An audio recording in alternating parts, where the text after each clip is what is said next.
Welcome to rSlash Am I the Butthole, where a white husband calls his black wife his slave. Am I the butthole for telling my husband that he should have just married a white woman? For context, I'm a black woman and my husband is white. I have 4C hair and I wrap my hair in a satin scarf to go to bed. For those of you who don't know what that means, basically, my hair curl pattern is really tightly coiled, so my hair texture is kinky and easily tangled and easily breakable if not taken care of well. I used to sleep on a satin pillowcase when my hair was shorter, and I had a lower chance of tangling when I tossed and turned in my sleep. But recently, I've added oils to my nightly routine, and since my hair is a bit past my shoulders now, the chances of it tangling are higher, and I don't want my pillowcases to get soaked with oils, so I started wrapping my hair up again. The first night that I wore my hair in a wrap, my husband said that I looked like a slave, which, okay, was a little bit funny and a little bit true in my scarf and nightgown combo, so I let him have that one. But since then, it's all these little comments when I get into bed, like, "Are we doing the slave tonight?" Or, "Should I help you into bed, Grandma?" Little things like that. I've explained why I do this, and I think he understands that, but he simply doesn't like it. And my hope was that he'd get used to it by now.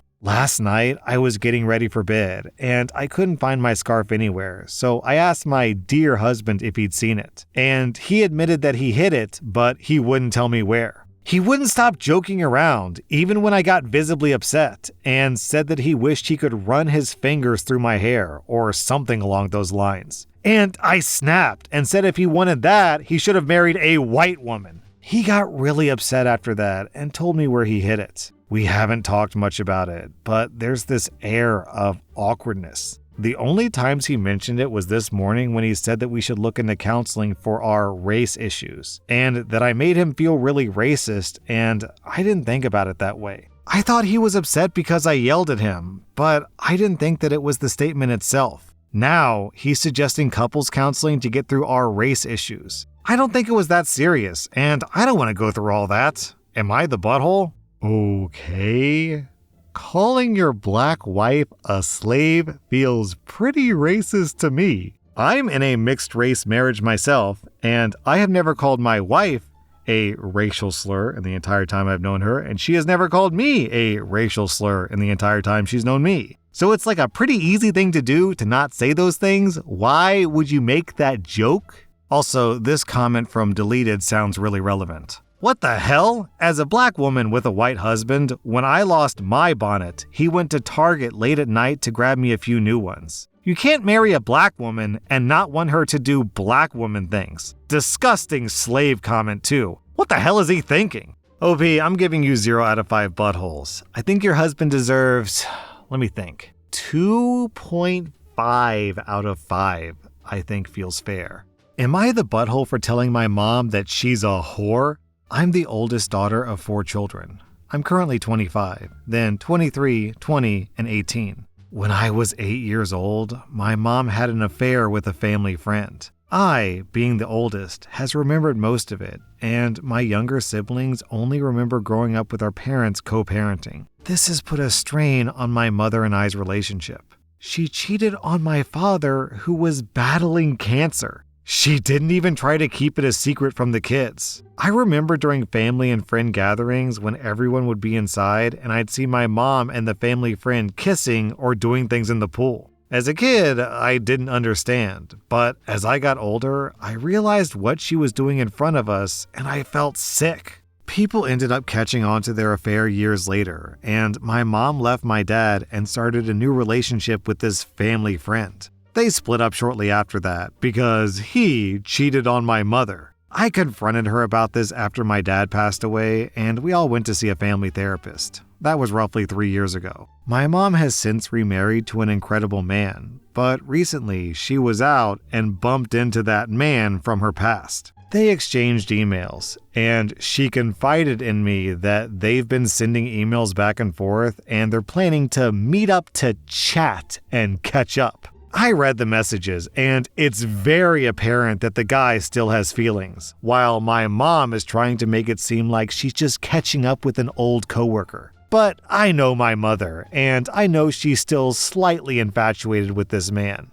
and flattered that he still wants her. I mean, it's been years. Why else would you want to catch up? My new stepdad knows about her past, and while he doesn't agree with it, it's been years and he wasn't in her life yet. She asked me what I thought about her meeting up with him, and she said something along the lines of needing closure. She asked for my honest opinion about the matter, and I told her, to be honest, Mom, you dealing with this guy in the past ruined yours and Daddy's marriage, and you guys had 4 kids. I don't know why you think it wouldn't ruin this one, but why don't you stop being a whore and stop thinking with your lady parts and delete this guy's damn email? She cried and said she just couldn't believe that I called her a whore and left my house. We haven't spoken for a few days. Today, I got a call from my siblings saying I hurt my mom's feelings and whatever happened between her and Daddy's marriage was between them. I disagree. I had to witness my mom cheating on my father. I watched him die in bed while she was off to God knows where with this man. She asked for my opinion, and my opinion is that she's a selfish whore who left my dad to die on his own. And she wants to rekindle with this man and possibly cheat on my new stepdad? Sorry, I'm not sorry for feeling some type of way about it. I'm not really sure which is worse here. The cheating, which is definitely bad, or bringing in your daughter as a co-conspirator in your cheating. Talking to your kids about your sex life is already icky enough, in my opinion, but also having them help you decide whether or not it's a good idea to cheat on her new stepdad okay, I'm getting flustered. I gotta calm down. This woman is pissing me off. OP, you get 0 out of 5 buttholes. I'm giving your mom 4 out of 5 buttholes. 0 lies detected. Am I the butthole for turning the home that I inherited into an Airbnb? My sister thought that it would be a family home forever. About 6 months or so ago, my grandpa died. For simplicity's sake, let's say his estate is worth about $1.5 million. In his will, he said that me, my sister, and my cousin each get 1/3 share. His estate was basically 2 cash amounts, and the other share was his beach home in California. Basically, the oldest got to pick which they wanted, then the second oldest picked, and then the youngest got whatever was left, which is me. I got the beach house, and my sister and cousin each got $500,000 cash. For the last 6 months, I've allowed my sister to stay in the house whenever she likes. But I just got my first tax bill, and I either have to sell it or start making some income off it. After talking to a real estate agent, I've decided the best course of action is to turn the house into an Airbnb. That way, I can still use it if I like, but my sister can pay me to use it if she still wants to go there. Basically, there's not someone renting it full time. My sister is furious with me for so many reasons. First of all, I know she's upset because she can no longer use the house for free. But she's also telling me that I basically became a rent-seeking capitalist who is going to ruin the neighborhood, which has been seen as a total classic surf neighborhood since the 1950s. She's written me angry email after angry email after angry email, calling me all sorts of names. She also says it's not fair because her inheritance went to deaths, but I still make money from mine. And that if she had chosen the house, I could have stayed there anytime I want.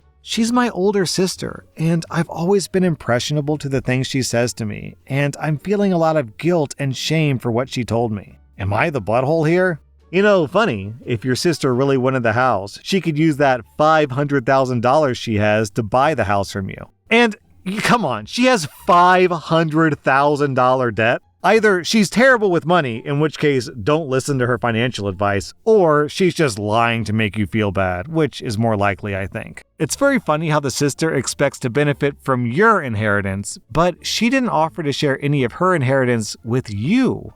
Isn't that strange how that works out? OP, you get 0 out of 5 buttholes. Your sister gets 2.5 out of 5 buttholes. What a hypocrite. Am I the butthole for sleeping in my car because my wife won't stop playing whale sounds at night?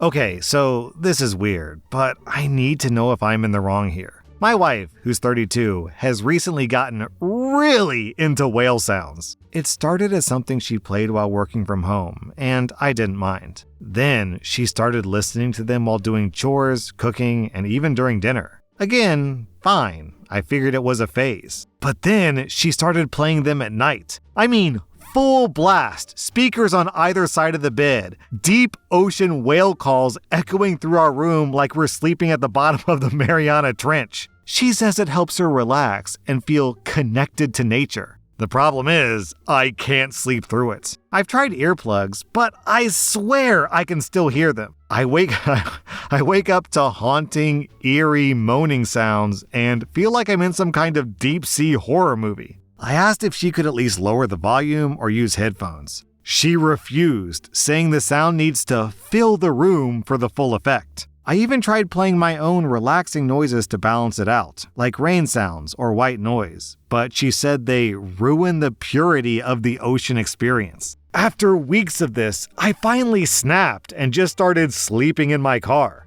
I parked it in our driveway, reclined the seat, and actually got my first full night of sleep in weeks. Now she's furious, saying that I'm abandoning our bed over something trivial and making her feel guilty for trying to create a peaceful home environment. I told her I'd happily come back if we could compromise on the whale sounds, but she says I'm being selfish and refusing to understand her needs. So, am I the butthole for choosing my car over the call of the wild?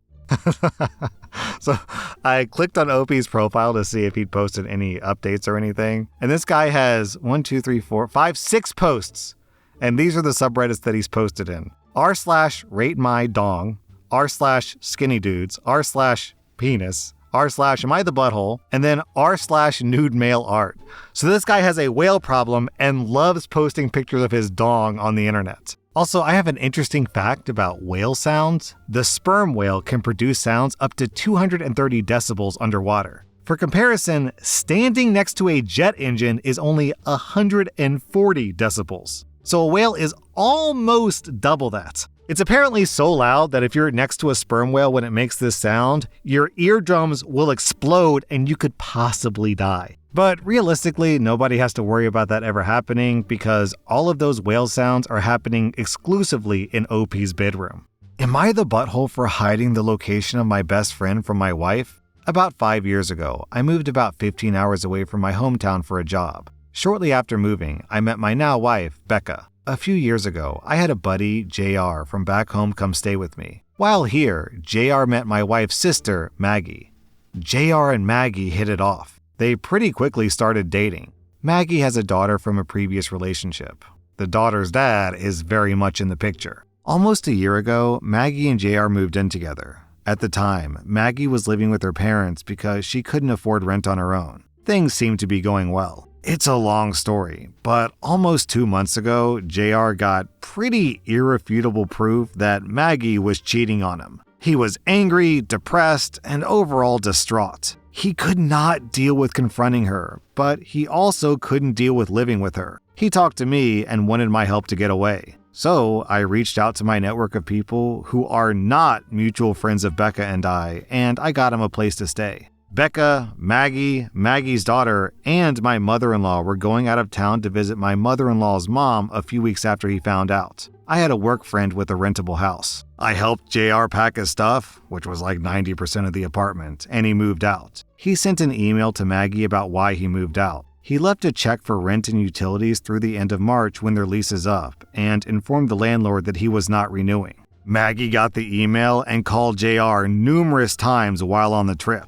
My wife called me and asked what was going on and where was JR. I told her that JR moved out and he was safe, but I will not tell her where he is. They got back and Maggie flipped about all the stuff that JR took. My wife was quite angry and demanded to know where JR was. I kept telling her that he's safe, but I'm not telling her where he is. The last month has been tense, and my wife has begged and made threats to know where JR is. She's even tried to use my phone to impersonate me to call JR and get information. I've since changed my passcode. She says, "We're married. This is affecting my family. I deserve to know." I refuse. She's even talked about this being divorceable.